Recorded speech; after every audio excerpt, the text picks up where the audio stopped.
Assalamualaikum warahmatullahi wabarakatuh.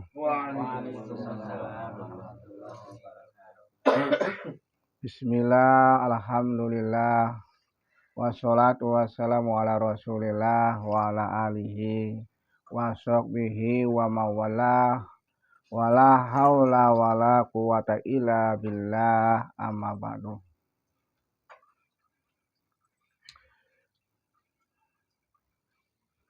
Hadirin para ikhwan Padepokan Jagarasa yang dimuliakan Allah Subhanahu wa taala. Alhamdulillah, pada kesempatan kali ini kita akan belajar untuk mengenal diri. Pada kesempatan pertemuan di Padepokan Cipta Rasa menerangkan perbedaan Kundalini dan Cakra. Nah, sekarang saya tidak akan menyampaikan apa-apa kecuali menjawab pertanyaan daripada ikhwan di sini. Pak Ustadz, barangkali nanya Pak Ustadz. Sok. Assalamualaikum dulu, Pak. Assalamualaikum warahmatullahi wabarakatuh. Waalaikumsalam. Ini Pak, cara mengenal sedulur papat kalimat pancer, mengenalnya itu seperti apa? Terus ketika sudah mengenal itu untungnya apa bagi diri kita? Terus bahasa di Islamnya ada nggak? Itu Pak. Itu saja. Assalamualaikum warahmatullahi wabarakatuh. Waalaikumsalam. Sedulur papat lima pancer itu bahasa Jawa gitu. Jadi dalam tasawuf Jawa dikenal nama sedulur papat lima pancer. Pancer-pancer itu berada di tengah atau induknya gitu. Jadi setiap bayang wujud ini tidak lepas dari empat. Depan, belakang, kanan, kiri, tengah. Nah, pancer itu tengah. Makanya ada hadis qudsi kalau nggak salah itu. Man arafa nafsahu faqad arafa rabbahu. Barang siapa mengenal dirinya, maka sungguh mengenal Tuhannya. Yaitu saudara kita yang empat ini. Kadang-kadang kita nggak mengenal sedulur empat kita ini. Padahal sewaktu dalam kandungan juga itu ada saudara kita selalu mendampingi. Bahkan di dunia juga sering mendampingi kemana kita pergi, didampingi oleh saudara empat. Cuma kadang-kadang dilupakan. Padahal saudara yang empat itu lahirnya bareng sama kita itu. Sama lahirnya itu. Waktunya sama, harinya sama. Tapi sering dilupakan. Nah, untuk mengenal sedulur opat lima pancer, ya, tahapan untuk mengenal diri kita sendiri kan harus mengenal sedulur empat dulu. Baru nanti kita bisa mengenal pancer.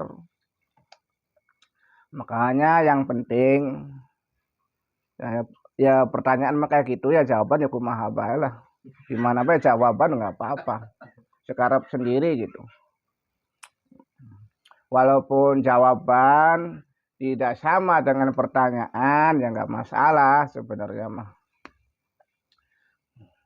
Intinya mah bagaimana kita bisa mengenal diri atau mengenal sedulur secara batin kalau kita nggak sadar. Jadi pertama, ajaran agama manapun, keyakinan manapun mengajarkan umatnya itu supaya sadar pertama itu. Maka terutama sadar itu sadar diri. Maka siapa yang sadar diri, maka sadarkah Gusti Allah. Mengenal diri, mengenal Allah.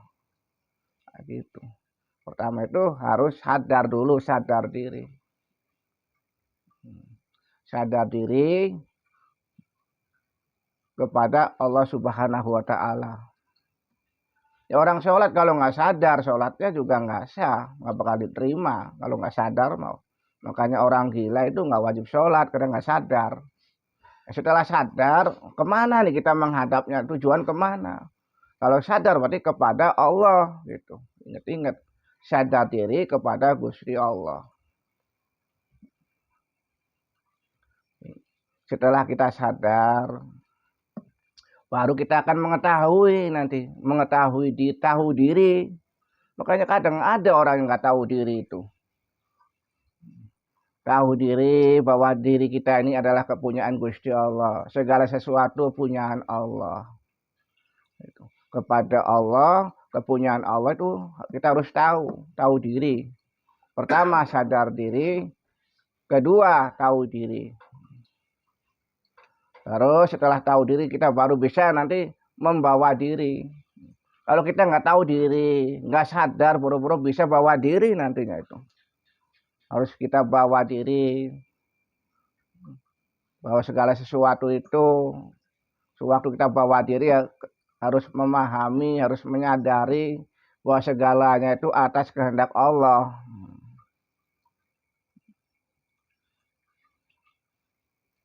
Ingat-ingat itu, kehendak Allah semuanya itu.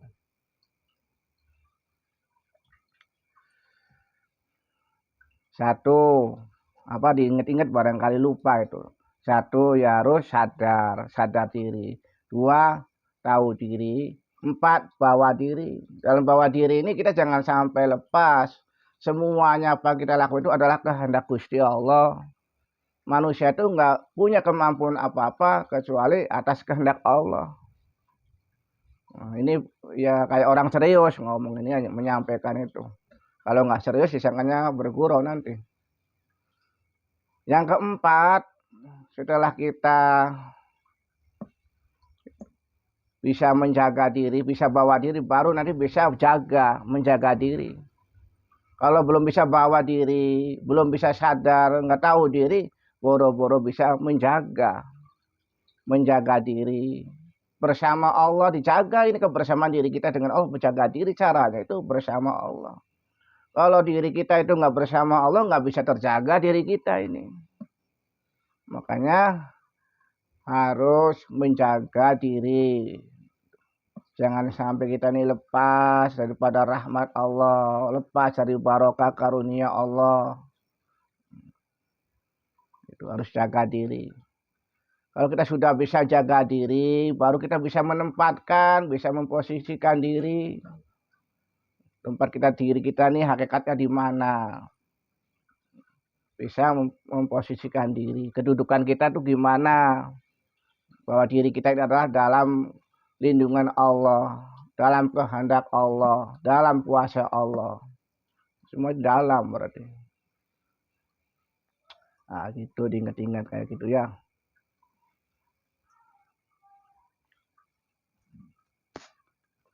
Ingat nggak kalau diulang lagi gitu?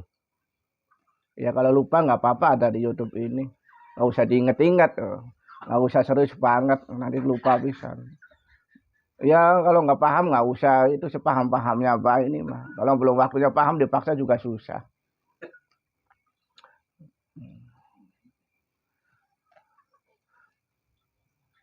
Dalam kehendak Allah Subhanahu wa Ta'ala gitu. Bisa menempatkan diri dimanapun berada. Kalau orang ini nggak bisa menempatkan diri dimanapun berada juga merugikan orang lain. Walaupun menurut dirinya benar, menurut dirinya baik, tapi tidak bisa menempatkan diri, ya otomatis salah nanti, salah terus. Karena nggak sadar. Orang yang nggak sadar itu nggak bisa menempatkan diri itu. Ya pengalaman, ya saya temannya si ini nih, temannya Aris itu. Karena nggak sadar ya salah terus. Nyuci baju santri perempuan dicuci, padahal laki-laki. Perasaan mah bagus tapi nggak bisa menempatkan diri. Ya Allah, ada hutang udah nggak dipakai, di sampah di bawah, ini hutang siapa gitu. Ya perasaan diri mah benar gitu, ya Allah gitu, tapi nggak bisa menerapkan diri gitu, memposisikan diri itu harus gimana gitu, nggak bisa karena nggak seimbang, karena nggak sadar. Itu pertama sadar dulu. Ya kalau minum juga pakai apa? Aku wawang ini wadah bekas tuh, bukan ngomongin cerita ini ya. Aku wadah sampah, wadahnya diambil, dicuci, mungkin dicuci nggak tahu, saya nggak ngelihat. Akhirnya ngisi air di keran dimasukkan ke kulkas, banyak banget buat minum. Orang lain kalau nggak tahu diminum asli itu. Diomongin susah, kadang orang nggak sadar gitu ya, dia maklumin gitu. Ayah begitu. Nah itu harus mengetahui, memposisikan diri, harus sadar dulu, harus tahu diri. Kadang kita nggak tahu diri. Kepada yang tua harus gimana, sesama makhluk harus gimana, harus tahu diri. Kepada Robnya harus gimana, kan gitu. Kalau kita sudah tahu diri, kita bisa menyembah diri. Menyembah diri disalahkan sama orang lain pasti. Sama Ustaz, masa diri disembah? Karena ada namanya nyembah rasa, nyembah roh. Makanya jangan diadu sama pelajaran itu, jangan. Karena kita nggak paham yang menyembah itu maknanya apa, artinya apa, kan nggak tahu. Saya juga nggak tahu sih. Ya, hanya cerita. Jadi ada bedanya antara menyembah dan mengabdi, nggak sama itu. Maka ada istilah Jawa nama sembah bakti kepada orang tua. Kita dosa nyembah orang tua itu, berbakti kepada orang tua, kan disuruh, ya kan? Jadi sebenarnya iya karena budua iya karena stain, ya, kepada engkaulah kami menyembah dan kepada engkaulah kami mohon pertolongan. Nah di sini kebanyakan semua umumnya itu artinya menyembah, padahal ngabdi.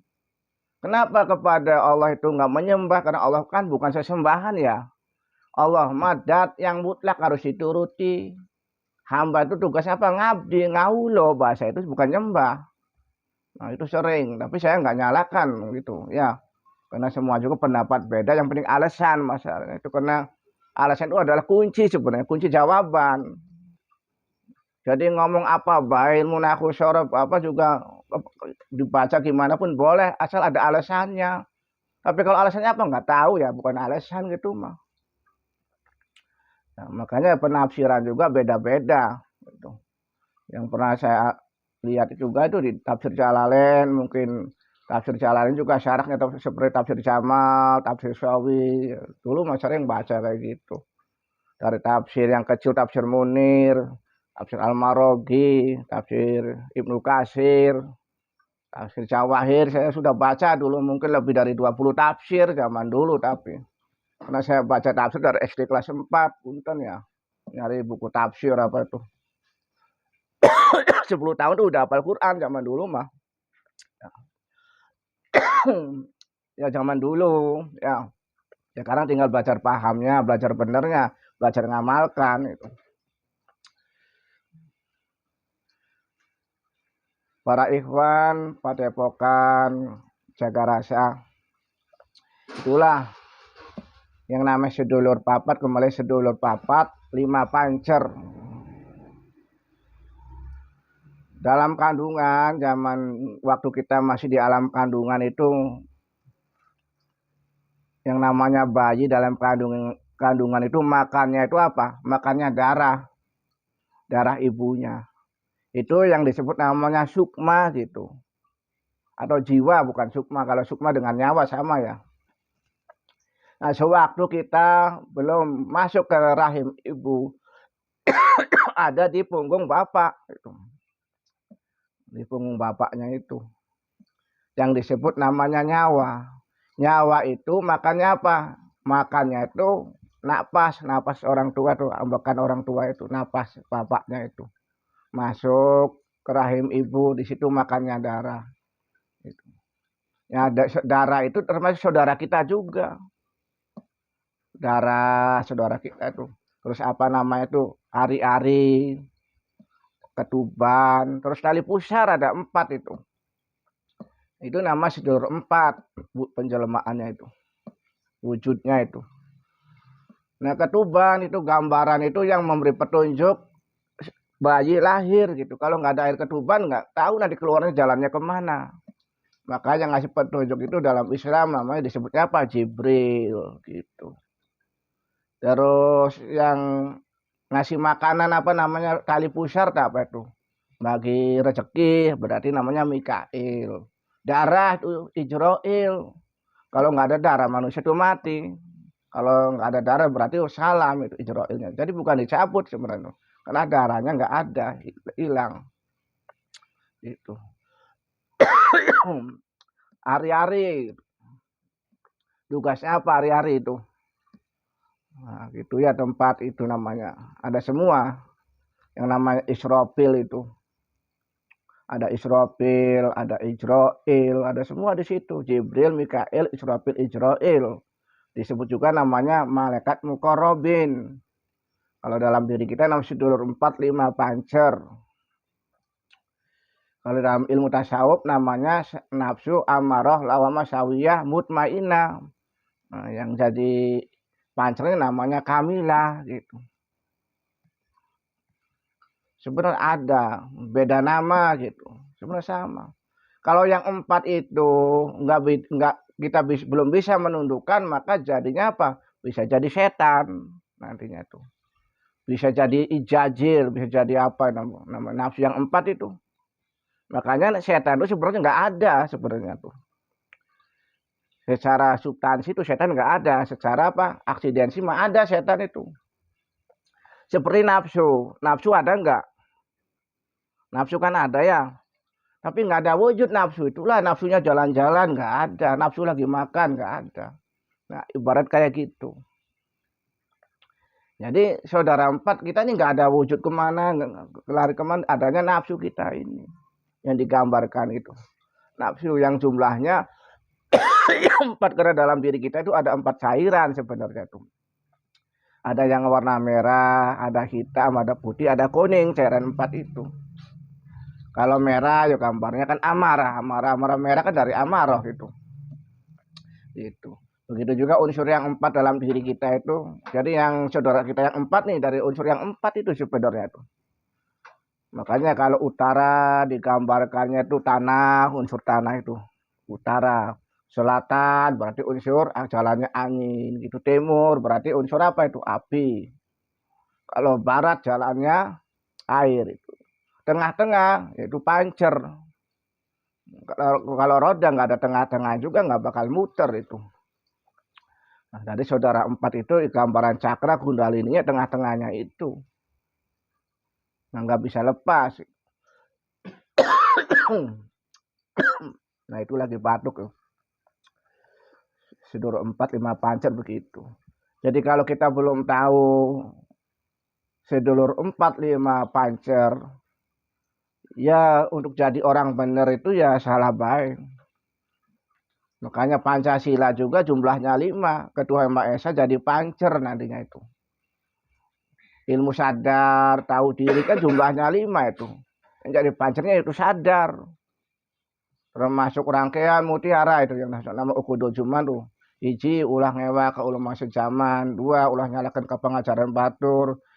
3 ulah meriksa murid batur. 4 ulah medal sila upama kapana. Terus penutupnya sebagai pancernya kudu asik ka jalma anu mika ngewa kamane. Jadi kalau orang belum sadar diri, belum tahu diri, belum bisa menempatkan diri, nggak bakal bisa melaksanakan satu aja dari itu. Nggak bisa.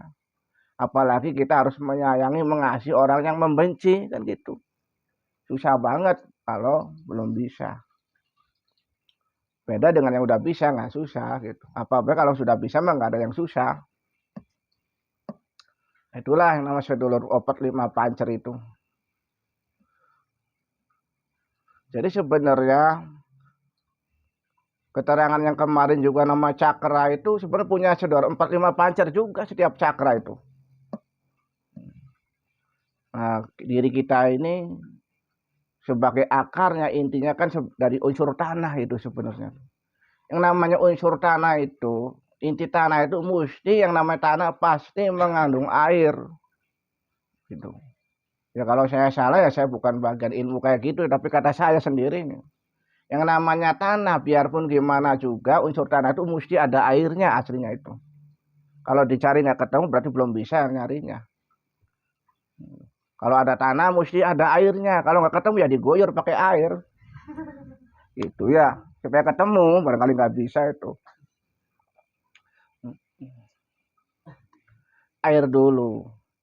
Air itu mesti mengandung api, maka ilmu apapun itu nggak bakal benarkan bahwa itu air mengandung api, itu nggak bakal dibenarkan. Ilmu begini sama siapapun juga. Makanya sini nama juga nama apa, jago roso, jagongan, pak jago roso, artinya apa tuh? Jago itu jagongan goblok artinya tuh. Jadi kumpulan orang bodoh belajar mengenal rasa gitu. Jago tuh. Jatuh jagongan, gaunya goblok, jadi kumpul orang-orang bodoh di sini sebenarnya tuh.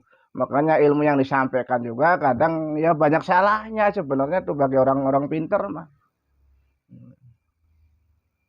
Makanya di sini mah kebanyakan itu yang mendengarkan tuh banyak yang pinter gitu. Makanya kalau ada orang pinter mendengarkan apa yang disampaikan, orang bodoh belum bisa nerima kadang-kadang itu. Yang namanya api asalnya itu dari angin. Gitu. Angin asal dari apa? Angin itu asal dari getaran sebenarnya Pak Firman. Getaran suara, suara kan bisa suara yang kedengaran dan suara yang nggak kedengaran. Nah, nggak pati-pati ada suara, ada getaran itu tadinya ada cahaya dulu. Nah, cahaya ini sebenarnya rangkuman atau ringkasan dari seluruh alam semesta itu timbul cahaya. Jadi proses kejadian segala sesuatu dari cahaya dulu. Cahaya alam semesta itu dari cahaya namanya ilahiyah. Ada lagi lebih atas itu. Dari urutannya gitu sebelum diri kita jadi wujud begini nih, unsur yang 4 tuh. Prosesnya begitu dulu. Dimasukkan cahaya itu melalui ubun-ubun. Maka ubun-ubun itu mempunyai kemampuan, kekuatan buat menghimpun kekuatan alam semesta itu. Masuk ke kening, dan kening itu punya kemampuan untuk menghimpun, menyedot energi cahaya. Tenggorokan ini energi suara. Terus jadi unsur-unsur yang tadi dikumpul di sini namanya angin. Jadi angin itu ada cahayanya sebenarnya tuh.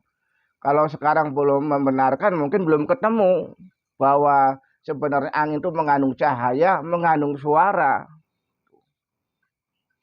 Namanya angin. Mengandung unsur dari alam semesta yang namanya angin. Ya, itu mah percaya silakan, nggak juga nggak apa-apa sih. Ini mah cuma obrolan baik, nggak usah dianggap serius.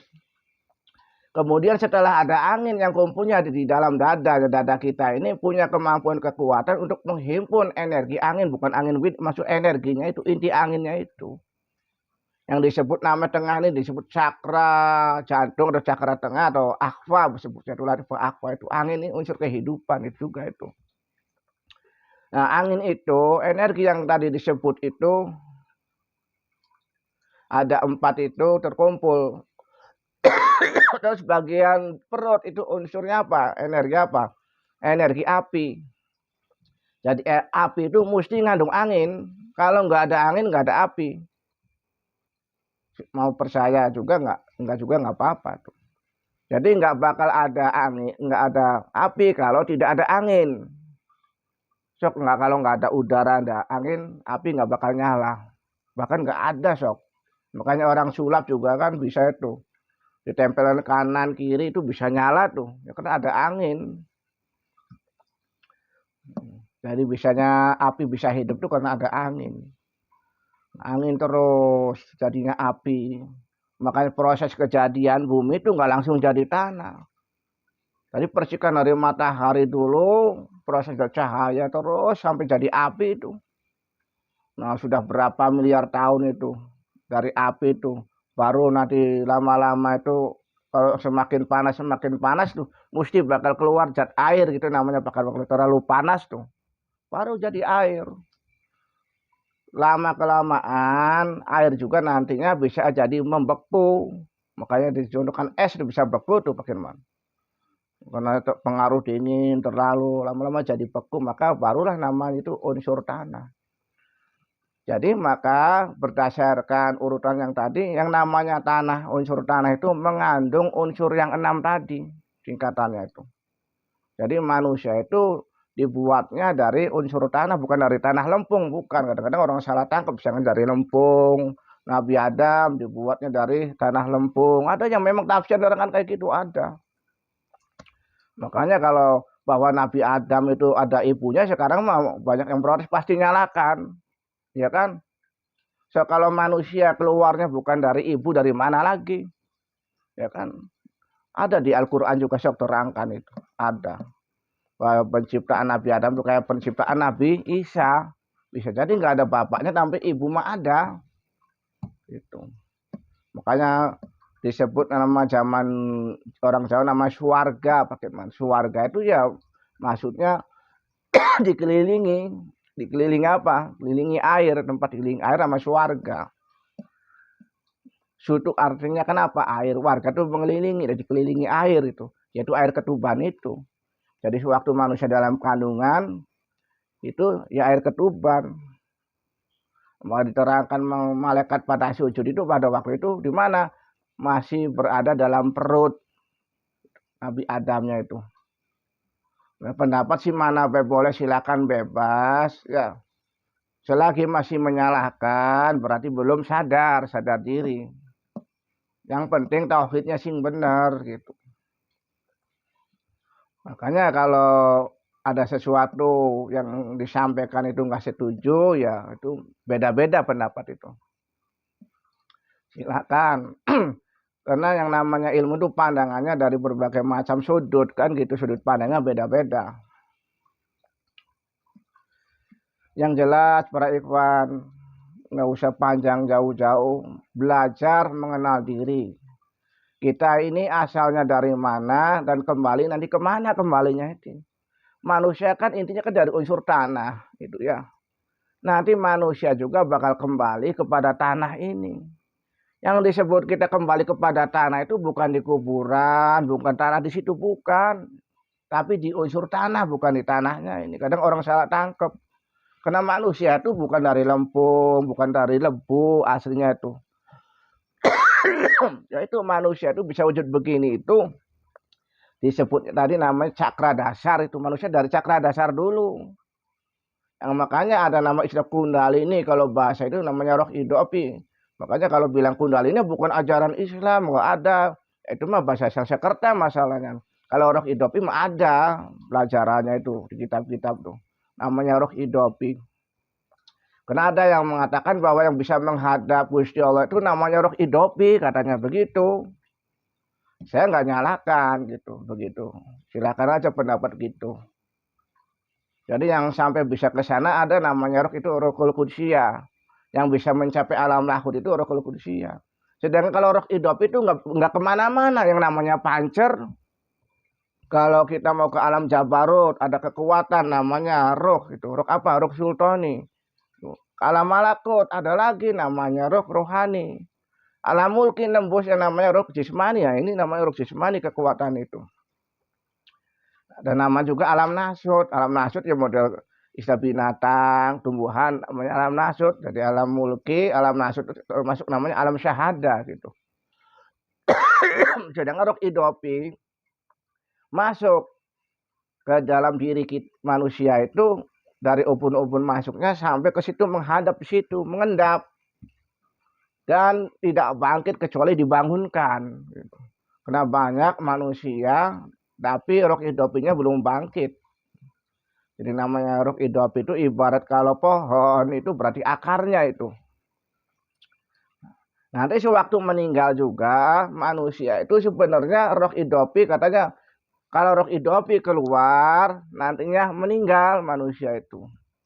Padahal asli iya benar meninggal tapi bakal masuk lagi roh idopi itu Pak Kirman. Prosesnya itu mau minum kemana airnya lupa naruhnya tuh. Allah. Bismillah. Gelasnya bagus, antik. Jadi prosesnya itu dalam 7 tingkatan diterangkan dalam hadis itu, sampai langit ketujuh roh itu dikembalikan. Yang namanya langit ketujuh itu berarti bentuk mikro diri kita ini, mikro daripada alam, bukan langit 7 langit yang kita lihat itu, bukan itu. Kalau kebanyakan orang kan pahamnya ke sana.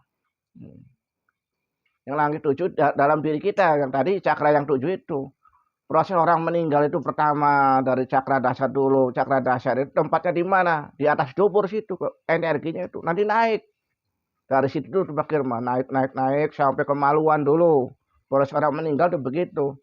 Percaya silakan, enggak juga enggak apa-apa. Saya juga belum pernah meninggal masalahnya. Perut. Tapi saya sering memperhatikan perut. Nanti ke dada, berhenti dulu. Yang lama di dada itu. Nanti kalau sudah di sini, nah baru cepat. Terus bagian kering, ubun-ubun. Nah setelah sampai ubun-ubun itu, otomatis nanti roh itu kembali lagi kan di situ asal tuh. Di situ nanti, di tulang ekor. Ya kalau rohnya nggak ada di situ, mau ngapain? Ziarah kubur kan nggak ada orangnya di situ. Ya kan? Kan diperintah itu ziarah kubur tuh. Jadi ada di situnya. Tapi bukan di tanahnya itu. Di tempat yang nggak bakal rubah, nggak bakal hancur dan gak bakal mati yang nama roh hidup itu. Jadi kundalini itu gak bisa mati Pak Firman. Karena kekal, di antaranya kekal surga, kekal neraka, kekal kan gitu, tulang ekor kekal, termasuk roh juga kekal, itu roh hidup itu. Makanya kalau kita memahami bahwa kundalini itu adalah kekuatan roh hidupi, nah kita nanti bisa mengenal gitu. Tapi kalau belum apa-apa, wah kundalini bukan Islam, salah, nggak Islami, nah, gimana bisa ningkatnya, bisa mengenal. Jadi yang bisa menghadap ke